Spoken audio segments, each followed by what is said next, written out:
West have to make a decision to act decisively to stop Iran? Not much. We're running out of time. I can't tell you if it's a period of months or a few years. It's certainly no more than a few years.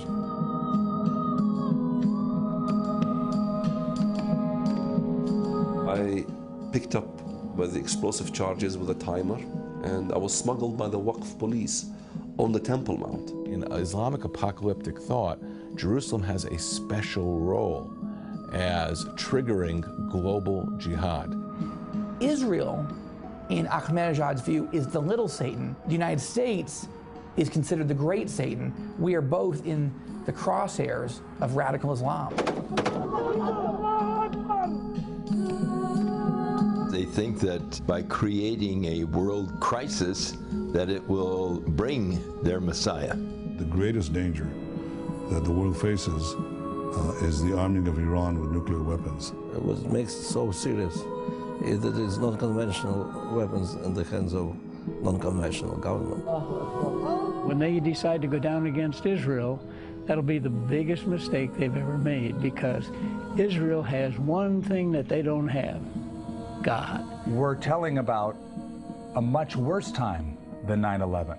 The Bible predicts something in terms of an all-out conflagration of many nations. There are few leaders today who really understand that we are engaged in World War III. They are not seeing these scenarios of the end of days as something that will occur in 1,000 years, but as something that might occur tomorrow.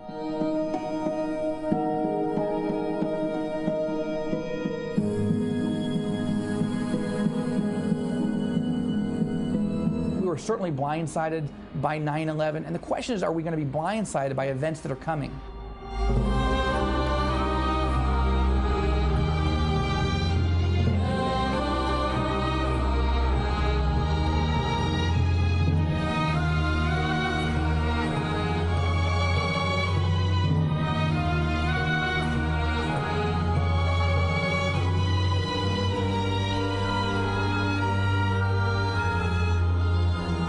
Jerusalem.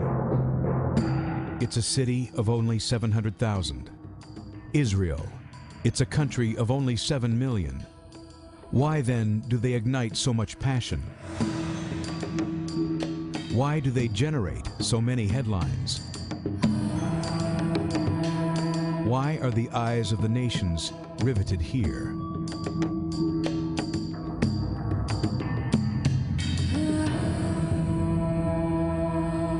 We'll explain the momentous events shaking our world and shaping our future. Israel is the epicenter of the world. Jerusalem is the epicenter of Israel. And the Temple Mount is the epicenter of Jerusalem. The epicenter is really the Temple Mount. And who's going to own that Temple Mount? Is it true that Shiite Muslim leaders believe the end is near? Do they really believe the way to hasten the coming of the Islamic Messiah is to annihilate the United States and Israel?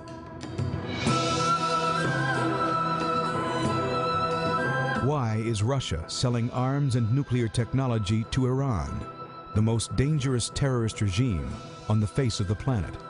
Why do a growing number of Americans believe that the emerging alliance between Russia and Iran could set into motion the fulfillment of a 2,500-year-old Bible prophecy? There are a lot of political and economic reasons why people have come to try to take over this country and this city.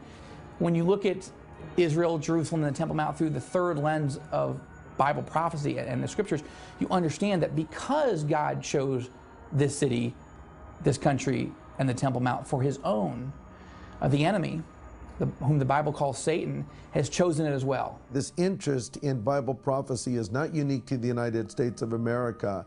I think as we become more and more of a global community, it's a concern of people all around the world in every nation, no matter where they are. Bible prophecy is always relative to one single nation, and that is the nation of Israel. And this is why it's the focal point of human history. This is why it's the focal point of our headlines, because it's a supernatural battle. For the next 60 minutes, we'll take you inside the epicenter. The Temple Mount is just above us, one of the most recognizable scenes in all the world. This is the foundation of the Temple Mount. Straight ahead, exclusive interviews with Israeli political and military leaders, I think the West fundamentally misunderstood and still misunderstands the threat of radical Islam. We need awakening. Otherwise, it'll be too late. A former PLO terrorist. My mission was to destroy Bank Laoumi in Bethlehem. Top Middle East analysts, religious scholars, and Shiite Muslim converts to Christianity. They may tell your family you're there in jail, but they may execute you.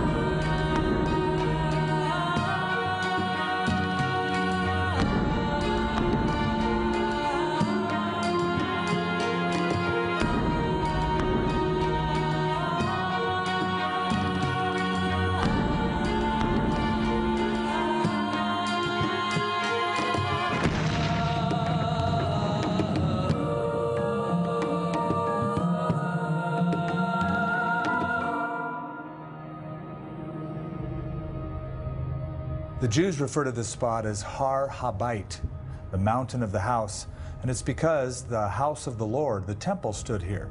There's an interesting passage in the Midrash, an ancient piece of Jewish literature, that says, at the center of the world is the land of Israel, and at the center of the land of Israel is the city of Jerusalem, and at the center of the city of Jerusalem is the temple. So in the minds of the ancients, it was this spot that was the very epicenter of all of civilization. Through these walls lies the foundation of the Temple Mount. Not long ago, Muslim authorities excavated a huge area for an underground mosque with the capacity of 30,000 people. The building of this new mosque has just caused an uproar from the historical and archaeological community, if for no other reason than you have dirt being taken out of the ground by the tons that could have contained, and certainly did contain and does contain, artifacts from probably the first and second temple periods. On the Temple Mount behind me stood some significant structures. One was the temple built by King Solomon. Later on, after that was destroyed by the Babylonians in 586 BC, Zerubbabel came and rebuilt the ancient stones that laid in this area. But many years later, under the time of the Romans, Herod the Great pursued a very aggressive building project and flattened this mountain, and a 36-acre complex was built.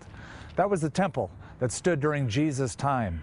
And Jesus predicted that the temple would stand in the end times.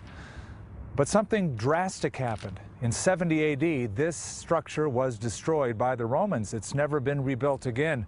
Instead, as you can see behind me, stands a significant Islamic mosque. One of the really sad things that have happened in the modern era is that you can't even take a copy of the Bible, Old or New Testament, with you when you go up on the Temple Mount. Even going up on the Temple Mount is restricted as a Jew or as a follower of Jesus. And it's sad because this is a spot that God has chosen to be holy, and those who worship the God of Abraham, Isaac, and Jacob are severely restricted in this current environment. Jerusalem, 70 AD. The Roman Empire destroys the holy city and tears down the second Jewish temple stone by stone. In an explosion of fire and tears, the Jews are expelled from the Holy Land and scattered across the earth. Despite their exile, the Jews maintain their unique social and religious customs. They are neither annihilated nor assimilated. They cling to each other and to the promises made repeatedly throughout the Scriptures that in the last days, Israel will be reborn as a country. Jews will pour back into the Holy Land after centuries of exile, and ancient ruins will be rebuilt.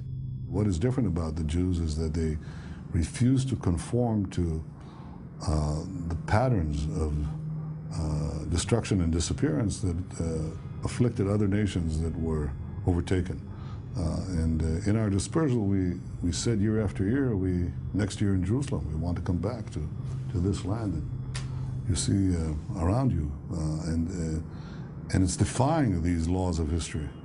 That with the faith and purpose that we had that enabled us to get back here.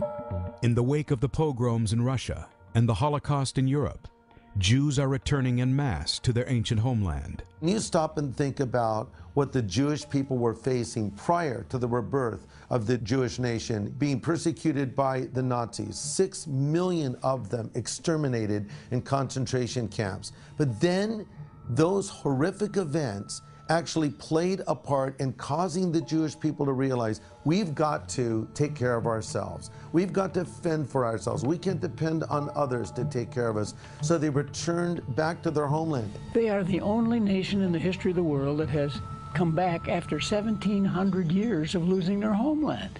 No nation in history has survived more than 500 years. But here the Jews all over the world have been brought back in my generation into the Holy Land, and they are a separate people. They're a nation. First time in 1,700 years. That in itself is a miracle, but it's a fulfillment of God's promise and his faithfulness to Israel. Talking about the Lord's return was a little premature prior to Israel's becoming a nation. And of course, once they became a nation, then the stage was really set for the Lord to return. Jesus tells us to learn the parable of the fig tree. When its branches are yet tender and it puts forth leaves, you know summer is near. So likewise, when you see these things begin to happen, know your redemption is near. And of course, the fig tree in Scripture speaks of the nation Israel. So her regathering in the land is a fulfillment of Bible prophecy. And that was really against all odds. With the eyes of the entire world watching in stunned amazement, Israel declares her independence.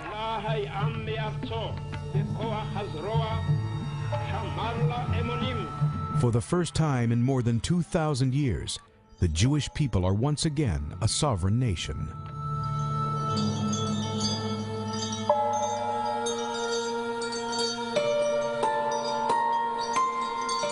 The joy of independence, however, is short-lived. The Islamic world is enraged. No sooner has Israeli Prime Minister David Ben-Gurion declared the resurrection of the Jewish state than 7 Arab nations attack with all their fury.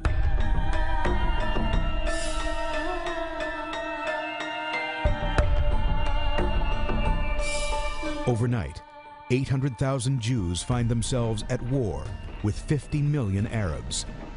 The fledgling Israeli army has not a single tank. Their enemies have 2,000. Yet amazingly, Israel not only wins their war of independence, but succeeds in establishing herself as the only democracy in the modern Middle East.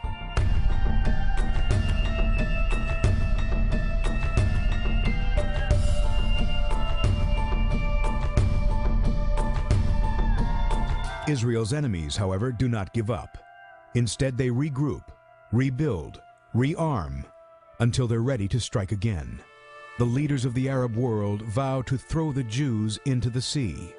The Soviet Union sells the Arab powers $2 billion worth of arms, tanks, and fighter jets. Soviet military advisors flood the region, training Arab forces, and even designing a strategy to destroy Israel. June 1967. Surrounded by Soviet armed enemies and on the brink of another Holocaust, Israel strikes hard, fast, and without warning.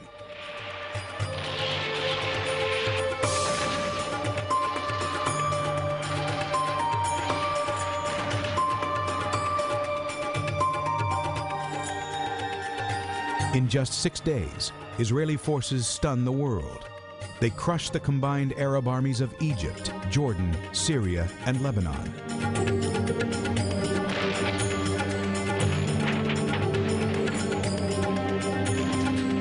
They quadruple their land, capturing the Sinai Peninsula, the West Bank, the Gaza Strip, and the Golan Heights.